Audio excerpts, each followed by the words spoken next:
nice introduction, and thanks also to the organizing committee for this very nice invitation. It's really a pleasure to be here. So what I will be presenting today, it's actually a collection of several works that we did in the last 3 or 4 years. And there are many, many collaborators, but I wanted to highlight these 3 young researchers, so Harry, and also Matteo and Paolo, because really with them, not only we had a few papers together, but also many discussions.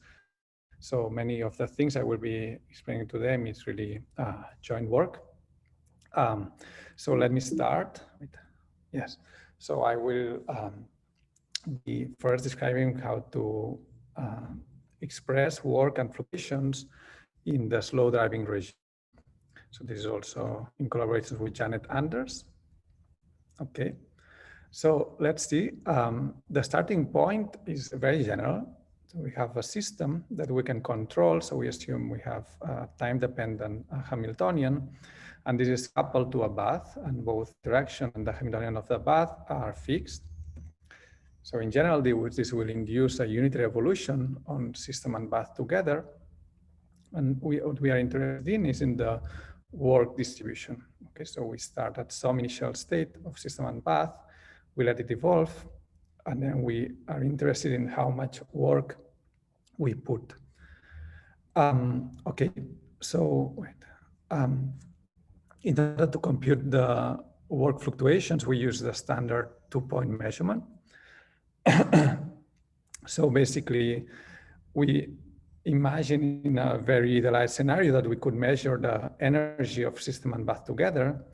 Then we let it evolve for some time, and we measure the energy at the end.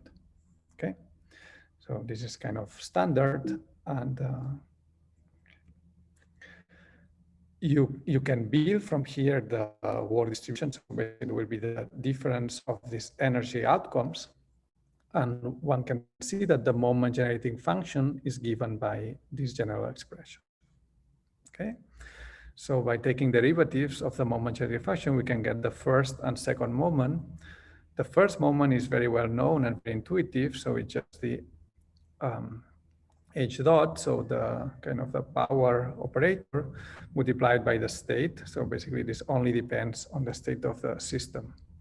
The second moment is actually a bit less known, but this is something that I wanted to highlight in this talk.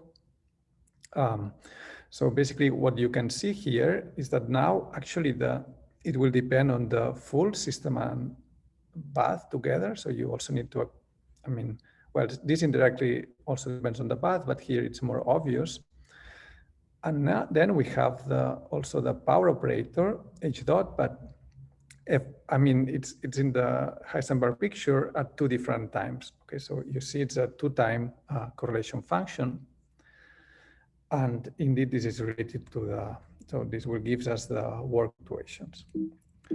So to make further progress, I will here assume that we are in the weak coupling regime, so that the evolution of the system is well described by a Markovian master equation. Then for the average work, again, things become simple because it only depends on the Hamiltonian of the system, on the Hamiltonian state of the system. So basically what we need to do is we need to solve this master equation for the system, and then we can compute the average work, and we are done. Interestingly, something similar can be done for the fluctuations. And for this, we need to assume the quantum regression theorem, which is not really a theorem, but works very well in basically this regime of Markovian weakly coupled systems. And what is crucial here is that, again, this will only depend on the state of the system. So you can see this is the time evolution operator induced by the Markovian equation. And okay, this expression may look a bit complicated, but actually it's not. And the bottom line is that in the same way that, so if we solve the master equation, then we can know the average work. If we can solve the master equation, then we can also know the second moment. Okay, so this I want to highlight. And it's interesting. So here I started from the system and bath together and used this quantum regression theorem. But the same expression actually can be obtained by this quantum jump approach that was explained yesterday at Gonzalo's talk. So in this quantum jump approach, you start directly from the master equation, and then you define from here heat and work fluctuations basically by depending on the jumps so you unravel the master equation. And it's nice to see, and this is showed in these different papers, and we also had a recent paper with Harry and Giacomo about this, and Hamed, that you would get the same expression there, okay? So this is kind of reassuring. Okay, so in this talk, I will also be interested in the slow driving limit. So, and for this, I also need to make an extra assumption. So we need to assume that this Markovian master equation has a unique steady state, which usually when doing thermodynamics, this is just the Gibbs state. Okay, and this is what I'm showing here. And now the idea is that in this slow driving limit, we have some perturbative way of solving this master equation. So this is very well described in this paper. And basically the idea is that, so imagine that tau is the time of the process, okay? So when tau is infinite, so when we do the process infinitesimally slow, then the state is always at thermal equilibrium, okay? The state is always at the Gibbs state. But the idea here is to solve, so to find the first order correction when the time of the process is large but not infinite. And then, okay, we do a bit of math, and we end up with this expression, which might look a bit complicated, but actually, so this is just, so, okay, so I was mentioning before the average work. So this will give rise to an equilibrium term, which is the delta F. Leaving at all. Yes. Okay. And then we have the dissipation, which is 1 over. So this is the first order correction in the. Sorry. So we have the equilibrium contribution that comes from here, and this is the dissipated work that comes from the first order correction. Okay. So what I want to highlight here is that this is static in the power operator, okay, in H dot. And this is intuitive because we have the state when we expand it. So the equilibrium contribution only depends on H, because in a way here H dot is 0, and in the first order correction will only depend on H dot. And the second term here would depend on H dot dot, and so on and so forth. Okay, so we here only keep the first term. Now, interestingly, something similar can be done for the fluctuations. So here we need actually different techniques, but one can get to a very similar expression as for the dissipation. So again, it's nice because we have a quadratic form on H dot, and you can see that the dissipation of the fluctuations, they almost look identical, except that here we have this superoperator S, and here we have this superoperator J. Okay, and this I will discuss later, but it's nice because when the Hamiltonian commutes with H dot, then these two things essentially become the same. But at that moment, I wanted to actually explain an example, okay, because this might look a bit abstract, but so, and it's actually an example based on an experiment that was recently done in Lund, in the group of Willem Heisey, in particular by David Barker. So this is a single level quantum dot. So basically we can describe effectively the system as a single energy level that is either empty or occupied. And this level can be controlled. And this is in contact with a fermionic reservoir. Okay. So we have a very simple master equation or rate equation where basically the probability to be in the single electron is given by some rates. And the equilibrium distribution is indeed the Gibbs distribution. So this is a very nice example of the general theory that I was describing. We can work out this expression. So for the dissipation and for the fluctuations. And you see we get, here we only have a control parameter, so we get directly a quadratic form for the power. And for the dissipation, it's nice because we get exactly the same as I was mentioning before. And this is, in fact, the famous fluctuation dissipation relation, okay, that was derived by Jarzynski.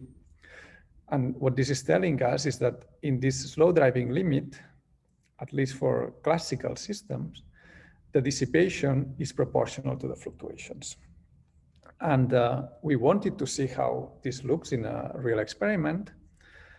And so what we did is we computed, this relation should be universal, so it should work actually for any process that is in the slow driving. And here we looked at the Landauer erasure, like Giacomo was describing yesterday, and also at another type of driving where you only do, you go kind of up or down and up. And here you can see this, so you can see the work fluctuations and the dissipation. And you can see that after a quick regime where the state is still far from equilibrium, so this is kind of fast driving, but we quickly go to this fluctuation dissipation relation, and so we go to these expressions that I was giving before, okay? So with this, I wanted to highlight that these expressions, I will be describing quite the theoretical side, but it's if one finds new results or insights, there are things that can be directly tested and explored experimentally. So now let me also briefly mention what happens when we go beyond classical process. So this is classical in the sense that this we can describe very well by just stochastic description. But now one could imagine, as Giacomo was mentioning in his talk yesterday, that we also have some quantum coherence in the sense that the power operator doesn't commute with H. And in this case, we will get this quantum correction Q that I'm showing here, which will only be zero when we have a classical process, so when the things commute. And this was the main result that we obtained in this paper, which was a generalized quantum fluctuation dissipation for work, which puts together in this slow driving regime fluctuations and dissipation, but also shows that for quantum process, we have a new term that takes into account quantum fluctuations. So in a sense, this relation, what it's telling us is that in slow processes, the quantum fluctuations can be divided by a thermal contribution, which is also equal to the dissipation, and by a quantum contribution. So in a quantum experiment that I hope can be done in the near future, what we would see is that if we would plot the fluctuations versus dissipation, we would not see that we tend to this classical fluctuation dissipation relation, but instead we would see that in general, and especially when the temperature becomes low of the experiment, instead of this classical relation, we see that the fluctuations start dominating over the dissipation. Okay, but this is probably a story for another day, because today I wanted to focus more on the geometry of this processing in the slow driving limit. So just as the first take-home messages, so I showed that for slowly driven systems in contact with a thermal bath, both average and fluctuations can be conveniently written in a quadratic form, and that these considerations, they are actually directly relevant for experimental setups. Okay, so with this, I move to the main topic of this talk, namely the geometric optimization or the geometry beyond this expression. So this is based on these works here. So indeed, I already showed that both dissipation or average work and, so average dissipation to be precise, and fluctuations can be described as quadratic form. So now it's convenient to expand the time-dependent Hamiltonian like this. So this can always be done where these are some time-dependent parameters, and these are some conjugated observables. So if we just plug in these expressions into here, did we get some forms like this? where we have some matrix that is given by these expressions in general. Now it can be seen, and it is crucial, that this matrix can be symmetrized, so this is simple, but also that is positive definite, okay? And because it's positive definite, it naturally induces a notion of a metric or of a scalar product. And this is really the starting point of this thermodynamic geometry, that we can express dissipation and also fluctuations as with an underlying metric structure. So let me give a bit of intuition of what is this MIJ. I mean, I already gave some rather abstract expressions, but let's look a bit more in detail. So one interesting thing is that these metrics here, and this goes back to papers by the 70s and 80s, where they had in mind actually macroscopic thermodynamics. So they were not really starting from macroscopic description, but instead thinking that we have a thermal state that is being continuously perturbed from equilibrium, okay? And then from textbook thermodynamics, we know that the response of a thermal state to a perturbation is given by a susceptibility. So indeed, it's very natural to take this metric as a susceptibility, so to see how the state responds when we change some of these parameters.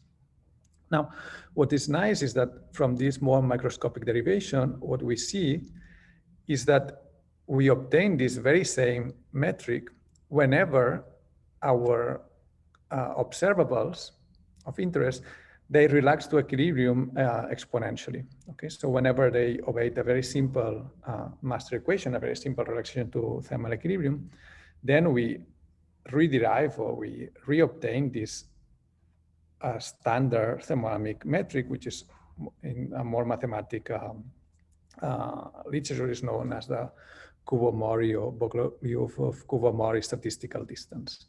Okay. But in general, I mean, if we have some Lindblad dynamics, the metric will be more complex. So just to give a bit of intuition, if we would still have an exponential relaxation, but now with different time scales, then the metric would be a weighted, so this thermodynamic metric, but weighted by the time scales.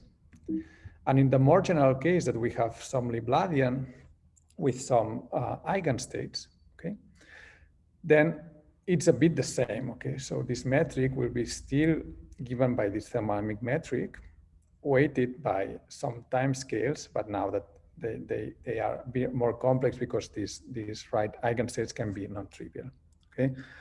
But a bit the message is that indeed this metric has a nice underlying description. So what can we do once we know it's a metric? Okay, sorry. Let me also quickly mention, because everything I was saying was for the dissipation, which was also in macroscopic thermodynamics anyway, what we care about.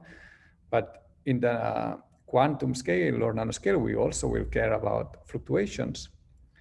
Now, if you have a classical process, then you are done, okay? Because you just use a fluctuation dissipation relation, which in a way tells you that the same metric that you use for dissipation, you use for fluctuations. But when we have a quantum process, okay, in the sense that you are creating some quantum coherence, then you need another metric, okay? And we've characterized this, but unfortunately we don't have this nice physical interpretation. But moving forward and going back to the question, what can we do once we know this is a metric? So the first thing, and this gives the notion to thermodynamic length, is that very naturally we can define a notion of length, right? As the integrated differential length around the curve. And now we just can use Cauchy's vars. So if we use Cauchy's vars here, it tells us that the dissipation is lower bounded by the length squared. Okay, so here, sorry, I'm putting the 1 over tau just to stress that all these considerations hold in this slow driving limit. So at first order in the driving speed or in the time of the process. And now it's nice because what this Cauchy-Schwarz inequality is telling us is that optimal finite time thermodynamic processes are those where the rate of entropy production, that is the dissipation, is constant in time. So I personally find it's a really beautiful message, which it is telling us that if you want to optimize the thermodynamic process in this slow driving regime, then what you want to do is that the rate of entropy production or dissipation is constant in time. And this really goes back to this seminal paper from the 80s, where they had in mind very different systems, but it's nice that also now in the quantum regime, we are again finding and rediscovering or generalizing or applying, I don't know, all these considerations. Good, so now also what we know is that the shortest path, okay, so the shortest length will be given by a geodesic. Okay, so this is another nice insight. Now, a very powerful here mathematical result is that this thermodynamic length, in this simple case that we have the Kubo-Mori statistical distance, there is an analytical expression, so actually an analytical lower bound. Sorry, so the minimal thermodynamic length, so the geodesic is known, okay? And so we have this lower bound. And here, what is very crucial to stress is that this lower bound only depends on the endpoints of the Hamiltonian. And this is an extremely powerful result because if you think of the second law of thermodynamics, so the second law of thermodynamics, if we have a driven system from HI to HF, what it tells us is that the average work, no matter which process you do, the average work will always be given so the average work will be lower bounded by the change of equilibrium free energy, okay? But now what we know, what this result is telling us is that on top of that, okay, so the average work, I mean, and it will only be equal to the change of free energy in the reversible limit, but now this is always giving also giving a bound in finite time. Okay, so what this is telling us is that if we now do the process slow, sorry, so I'm being very precise here. So it's telling us that also at first order in the driving speed, the dissipation, so the first order correction to the second law of thermodynamics, is also lower bounded by an expression that only depends on the two endpoints. Okay, so this is very nice because you give me these two Hamiltonians, and I can tell you not only that on average you will pay more than the change of free energy, but also that I can give you the first order correction to this that again only depends on the two endpoints. So in a way, this is really a finite time correction to the second law of thermodynamics. Okay, and what we did in this paper was to use this result in the context of open quantum systems. So one can see that, again, you can find a lower bound by putting here the minimal equilibration time scale, okay, which is very intuitive. Okay, so now I mentioned a lower bound to this, but what about finding optimal protocols? Okay, so what about finding geodesics? So in general, this is hard. I mean, we have some geodesic equations, but they are hard to solve in practice, except for some cases where you, for example, only drive one parameter or some separation. Of course, one can do it also numerically. But one point that I wanted to stress here is that even if these equations may be hard, the number of equations that we have only depends on the number of control parameters. Okay, so this lambda here are the number of control parameters. And this becomes crucial, for example, in many body systems, because in many body systems, for example, here with Matteo, we looked at the driven Ising chain. You can have actually a very complex system, okay, so of infinite dimension, but it can be that you only drive one parameter, okay, you could only drive the magnetization. Well, in that case, actually, your geodesic equations, they will be a single equation. So this really gives you a way, a very powerful way to find optimal protocols for many body systems. Okay, so that's what we did here, because we could compute the thermodynamic metric because the partition function is known. And from the thermodynamic metric, we could more or less easily, Matteo actually, solve the geodesic equation and find the corresponding geodesics. So I find this really exciting because this geometric approach, it gives us tools to not only solve kind of qubit or small systems, but also to attack many body systems and to try to find optimal processes. For example, in the presence of quantum critical phase transition. So I think that there's a lot to do here and a lot to explore. And just to also show that this is actually also a powerful method. So we also applied to the Landauer erasure that was very well explained in Giacomo's talk. So here the idea is that we want to go from an almost degenerate Hamiltonian to a very large energy, and we could consider this general Hamiltonian. And then we again looked at geodesics. And here it's nice because you can get analytical expressions. And what we saw is that if you would do a naive linear protocol, a linear RAM, then the dissipation that you create, it increases linearly with the final energy, okay? Whereas by using a geodesic, okay, we see that the dissipation saturates with the maximal energy. So you can see that you can get a huge advantage in relevant tasks like Landauer erasure by following a geodesic instead of a standard linear RAM. Okay, and finally, let me mention also that in the quantum case, so for example, an example would be a quantum harmonic oscillator where we drive the frequency. So in this case, note that H dot will not commute with H, okay?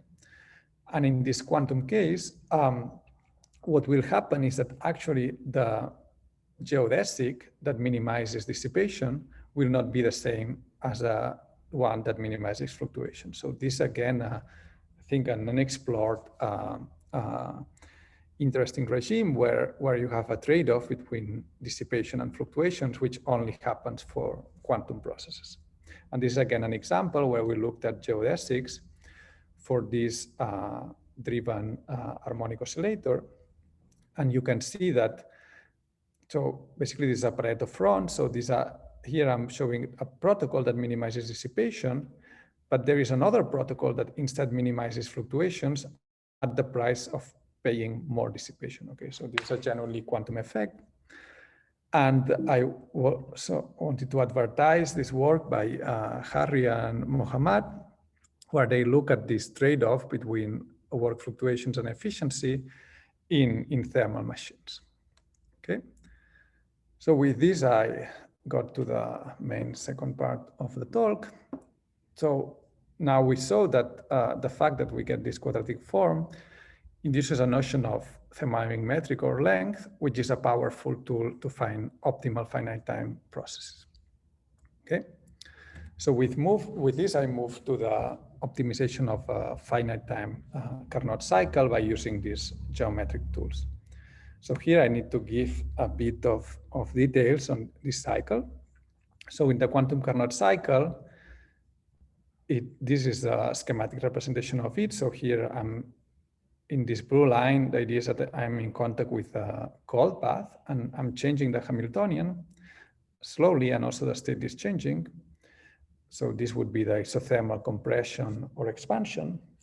Then I do an adiabatic process where I'm not in contact with the thermal bath, and this would be the adiabatic compression or expansion. And then I close the cycle. So two crucial ingredients of this cycle is that if you want to get Carnot efficiency, you need that these isothermal processes, they are infinitesimally slow. Okay, so you need, in principle, infinite time in this process to ensure that the state is always at thermal equilibrium. The second thing that you need to ensure is that when you disconnect the state from the cold bath and you connect it to the hot bath, you also don't create any dissipation.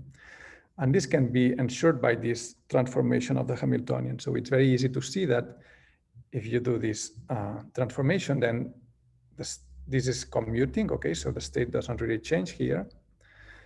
And what you see is the state doesn't change, but the Hamiltonian changes in such a way that this now is in equilibrium with respect to the new bath. It's also important to mention that because everything commutes here, this can be done arbitrarily fast, okay? So this can just be a quench. So the time of this process doesn't really need to be, or at least at the fundamental level, it can be brought to zero. But of course, the bottleneck are these isothermal processes. So not surprisingly, what we've been considering is what happens when you do these isothermal processes slow, but not infinitesimally slow. So you are not quite at equilibrium, but close to equilibrium. And then basically what happens is that the power, both the power and the efficiency get corrections. And indeed, as it happens in finite time thermodynamics, now these corrections, they are path dependent. So they will depend on how we drive the system and not only on the endpoints. Okay, so we can optimize this, but there is a previous step, that is that we want first to find what is the optimal times for these processes. Okay, no, so, yeah, so, well, sorry, so just a few also of a couple of previous comments that, so this dissipation can be written in this form, where this is the entropy production, or, yeah.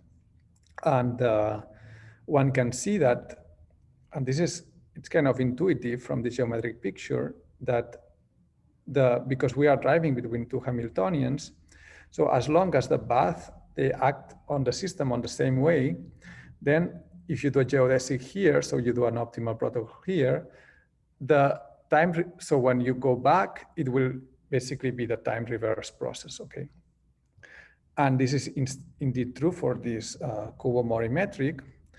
Now, if the way that your bath acts depends on the temperature, then you get that you still get this, but you get some correction. So this entropy production, it will become proportional, the one of the cold to the one of the hot. But anyway, making our life simple, let's just assume that for optimal protocols, this entropy production term, it's the same in both cases because of the symmetry that I was mentioning, okay? And then we get to this nice expression for power.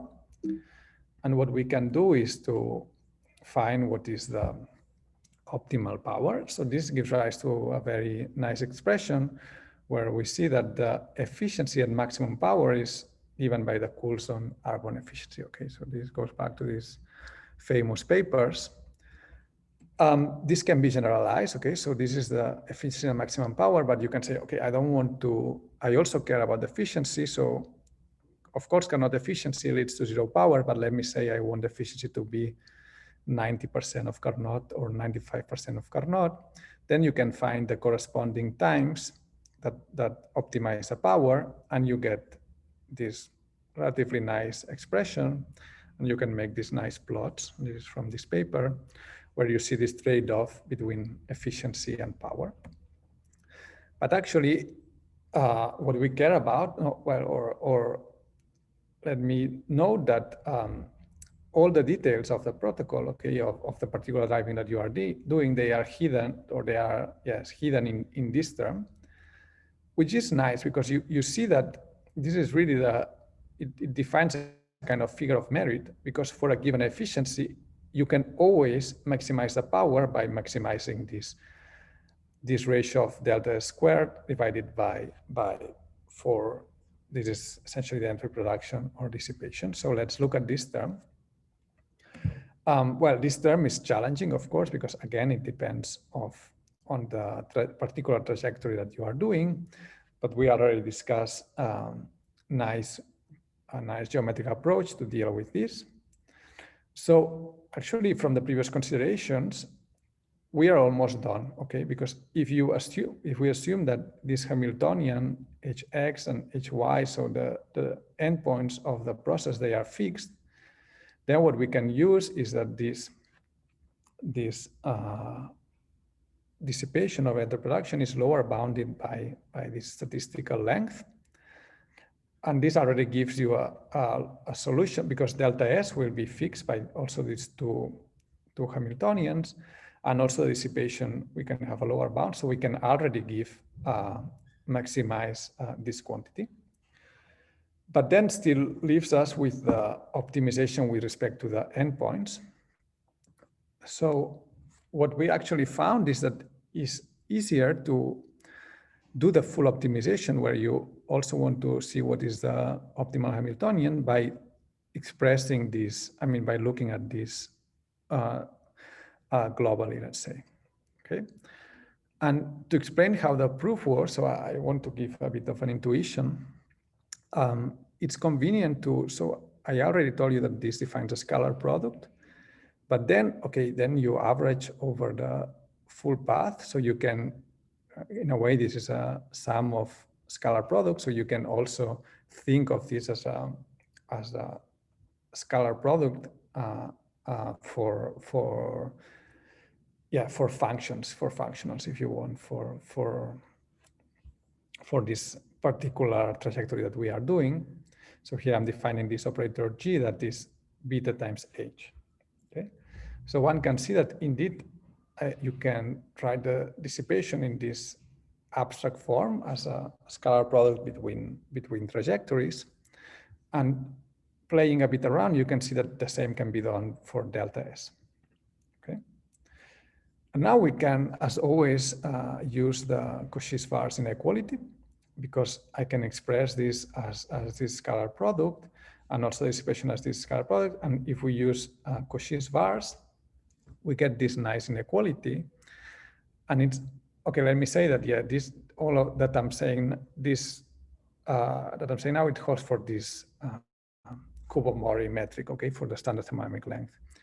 But it's nice because in this case, we can lower bound this quantity by this scalar product that when we expand it, we realize that this is actually the integrated heat capacity. Okay, so this I find a very nice message, because it's telling us that if you choose a particular protocol, a particular path, and you want to look at this figure of merit, well, this figure of merit is lower bounded by the integrated heat capacity around this path. Okay, so this gives a nice intuition of what you want to do, because at the end, what you want to do is to find path where the heat capacity of your working substance is very large. In particular, you can imagine that, in fact, what you want to do is that you want to do small cycles around a point where the heat capacity is maximized.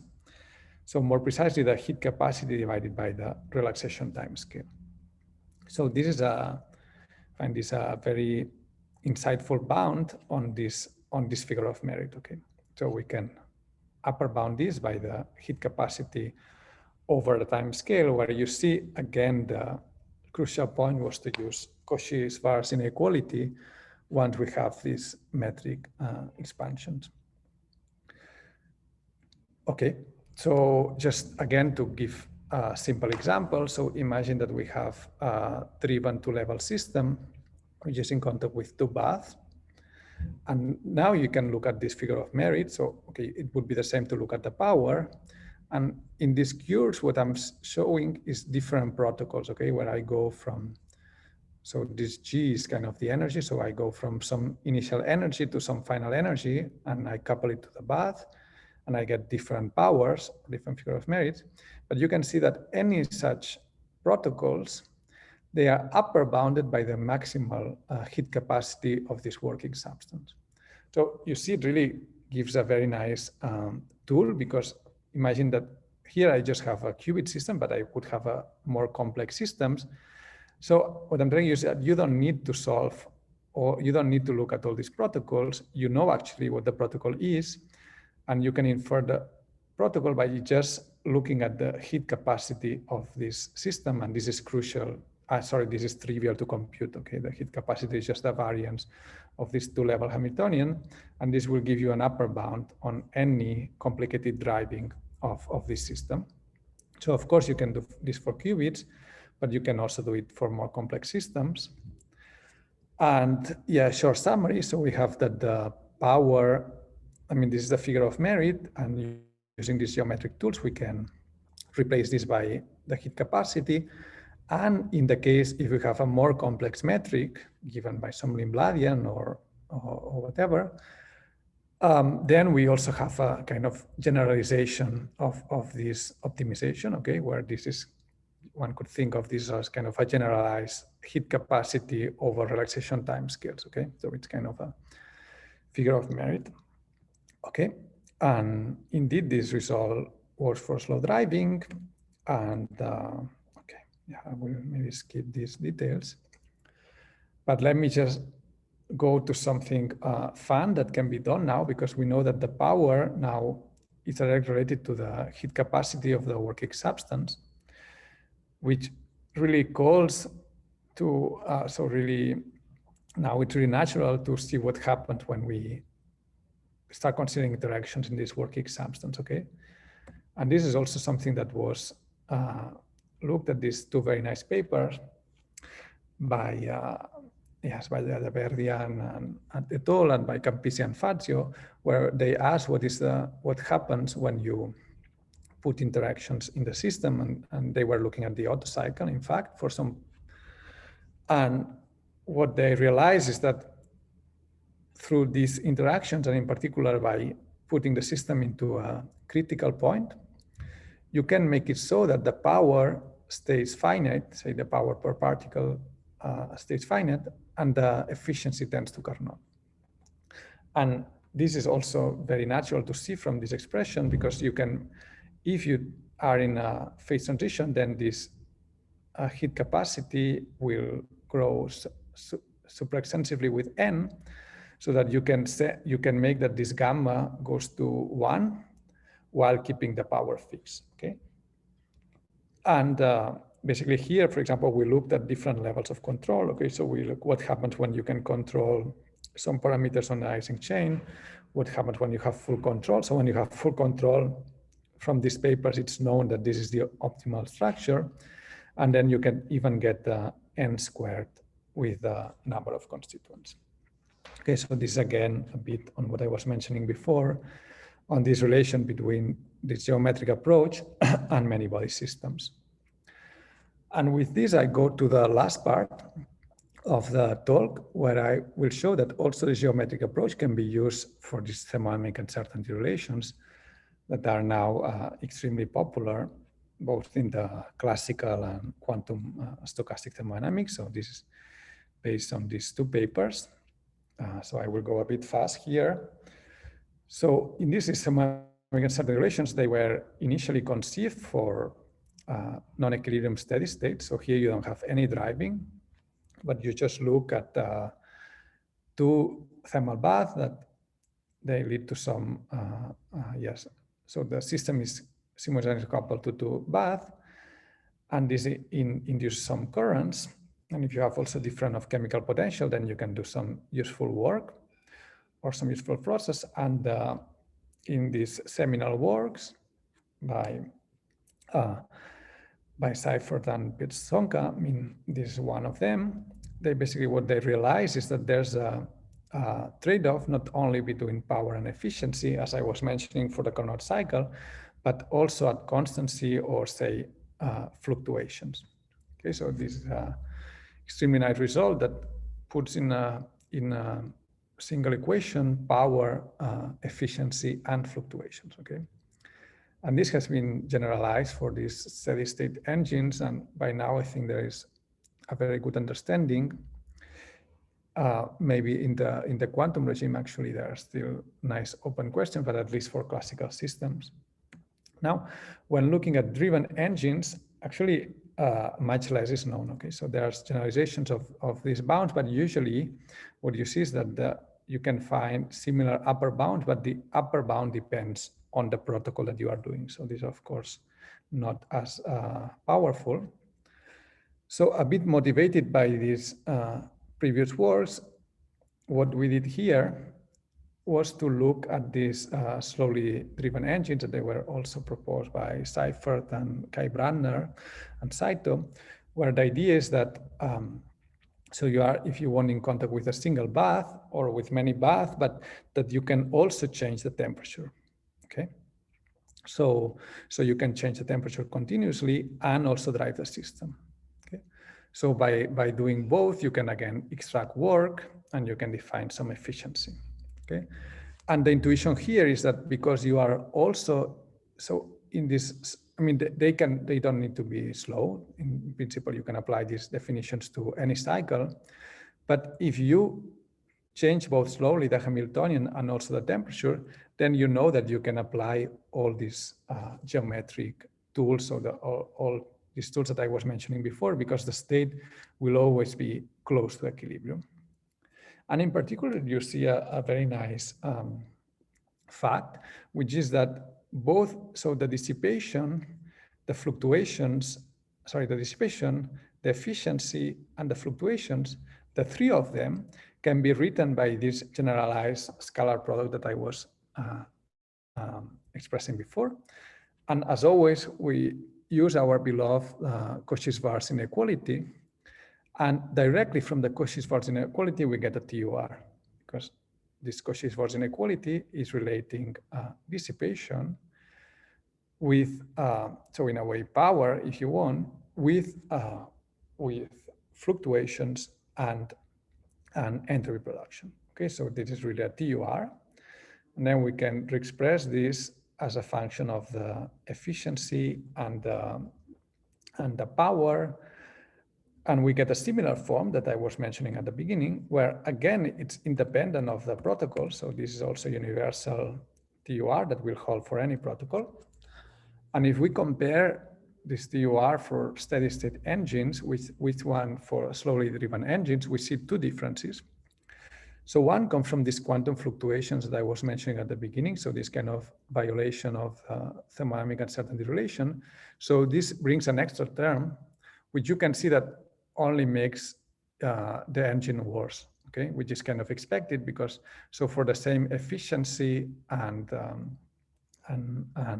power, by having quantum fluctuations, you only make it, you can only add quantum fluctuations, but you don't gain power or efficiency. And this is a thing that has been seen in several papers in this linear response regime. So it's fully consistent with a previous literature. But we get another term. And here, okay, I must say, I think this still, we need to fully understand what is the meaning of this term, because as I was showing before, the TUR is very similar, but when you write it in terms of efficiency and fluctuations, what you see is that these two expressions can actually be very different, okay? And this is what is shown here. So this is the bound by Seifert, okay? This is our bound, this quantum bound, and this is the real efficiency of one of these slowly driven engines.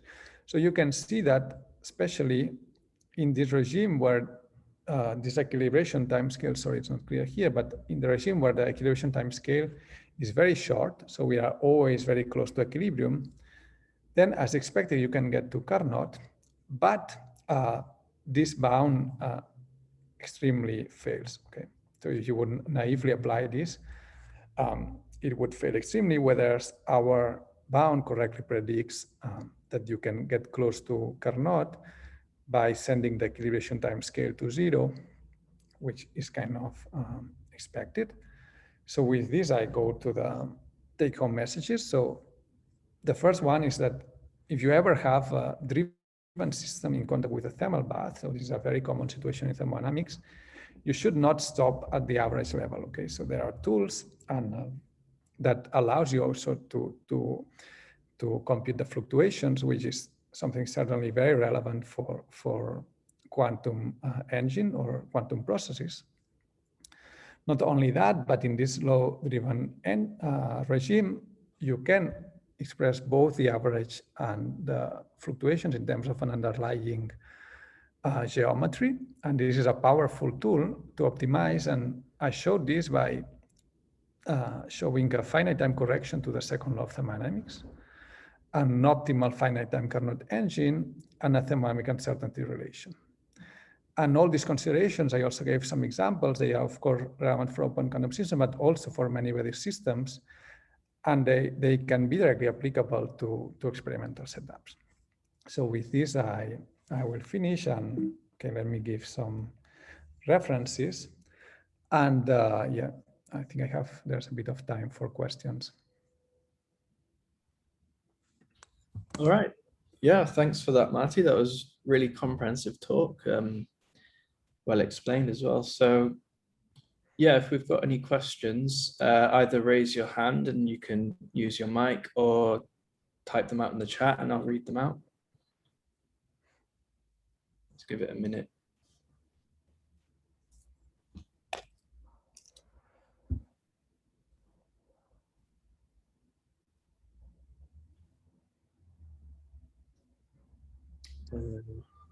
As everything was clear. Yeah, I think there's always later on anyone can chat on Slack as well. Yeah, definitely. Actually, I have one question for you. So when you were talking about optimizing the Carnot engine, you mentioned that to optimize the power, you need to consider the ratio between the entropy change and the dissipation. Yes. Is that only a feature of slow driving, or if you go to general speeds, is that ratio still important, or is there a different quantity you need to consider? Yeah, it's a very good question. I mean, I would say, okay, in general, I don't think that you get all this nice structure if you have, because you get to these expressions by assuming that dissipation is some term divided by tau. So if you have a different time dependence of the dissipation, of course, if you go to fast driving and it happens and the dissipation behaves like this, then yes. And I think this is the case in some engines. But if your dissipation decays in a strange, or it has other terms, then I would expect that, okay, who knows? Maybe, okay, I don't know actually. So maybe this could use some dimensional analysis and argue that this will always be the relevant, but I would expect not, but I don't know. Yeah. Okay, thanks. So Paul Rikers, if you want to ask your question. Sure. Yeah, thanks, Marty, for the nice talk. I thought about some of this stuff a long time ago. It's been a while. So sorry if my question is a bit fuzzy, but I kind of have this recollection from first kind of the classical history of things, where you mentioned like Peter Solomon's early work in the finite time, thermodynamics. They initially found basically like this Fisher information was what mattered in terms of that friction tensor. Yes. But then follow-up work by David Savek and Gavin Crooks, they found, oh, actually, it's not the Fisher information, but it's actually more like this Green-Kubo type integral that gets you the friction, right? Yes. And but then when there was like, and you kind of mentioned this, when there's very fast relaxation, well, okay, there's a bit of a discrepancy. My understanding of the classical picture was when there was very fast relaxation, then you get back to the Fisher metric, essentially. So actually, okay, thanks for the question. So these are indeed discussed in this paper by Sivak and Crooks, and what they found is the same that I mentioned here. So that whenever what you are saying, so this linear response expansions, it leads to an exponential relaxation, then they go back to the standard thermodynamic metric.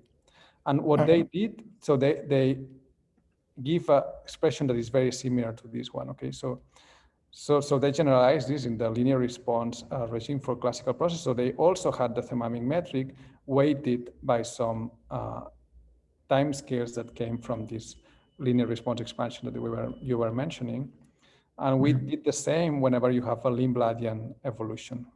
So in a way, the message that I want to send, so I don't think it's quite what you are saying, that when you have a very fast, so I think the general idea is that you have this thermodynamic metric, and then when you have a more complex dynamics, which can either be because you have a Lindbladian or a more general microscopic description, then you need to weight this thermodynamic metric by a more general function that takes into account the different time scales.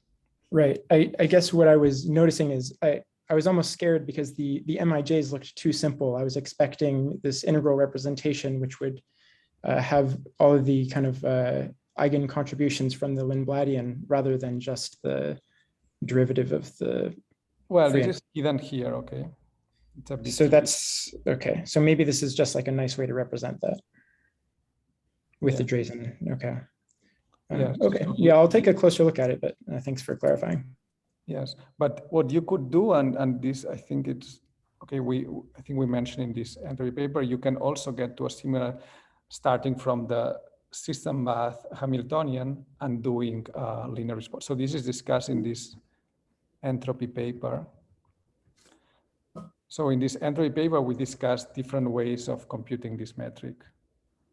It's quite detailed. So we explained for Lindbladian, but also when you start from the Hamiltonian of system and bath, which is more similar to what Sivak and Crookes did. There are some works by Liliana Rachea where they find this more two-point correlation function that you are mentioning. Yeah, okay. So cool. in this paper, we made an effort to kind of bring these things together, and I think we partially succeeded, but yeah. Cool, thanks. Yeah, thank you. Okay, I think time for one more question. So Paul Scripchik's asked in the chat, I was wondering if your results have direct implications in the context of resource theory, e.g., do your optimality results give us a way to pick the Bath Hamiltonian for optimal work extraction? Yes, the answer is definitely yes. So, but in resource theory, okay, also Paul had this very nice paper where they looked at that you could mimic an isothermal process by having, well, a qubit or a general system actually, and then you would do swaps with a bath, and you look at the energy of the weight, and the average energy of the weight will satisfy the second law of thermodynamics. Now, if you have a finite number of baths, but so you have n, and this n is large, and you want to optimally do this, so you want to maximize the amount of average work, then how you have to choose the optimal gaps is given by the geodesic equation, okay? And this is what we did here. So in this Landauer erasure, the way we choose the driving, if you would split this into steps, is the way that you should choose these gaps. So this is indeed something that we know, but maybe we have not stressed enough, that all this regime also directly applies to the resource theory of thermodynamics by giving you a way to optimally do almost isothermal, yeah. So yeah, it's a nice connection, yeah. Thanks for that question.